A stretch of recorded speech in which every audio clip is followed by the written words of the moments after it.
And what do we do? What's the plan? What's the strategy? And I think it's a long-term battle.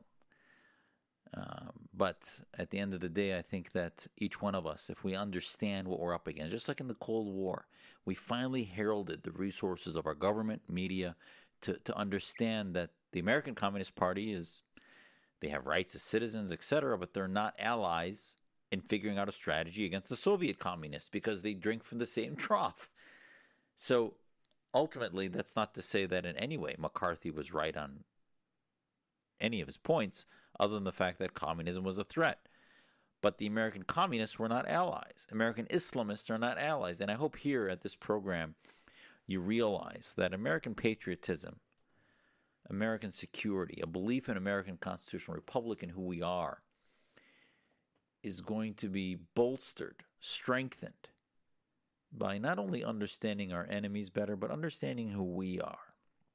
And we are a constitutional republic based in an immigrant population that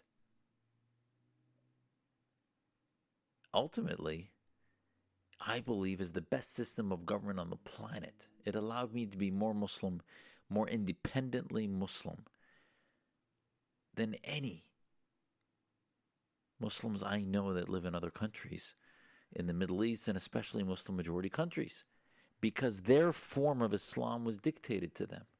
Mine, you can call it, some people call it the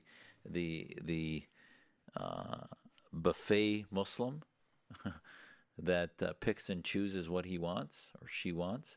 But ultimately, I think that's how reform starts, is you interpret things in a way, some metaphorically, some literally, and other things you relegate to the personal, private life, and others to more overriding modern principles. And these are the discussions we have to have.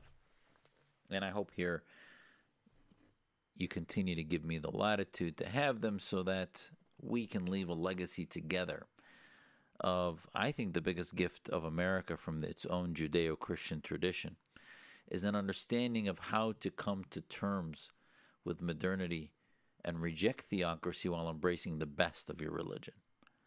And I think Islam can be pushed into that by Muslims that separate mosque and state.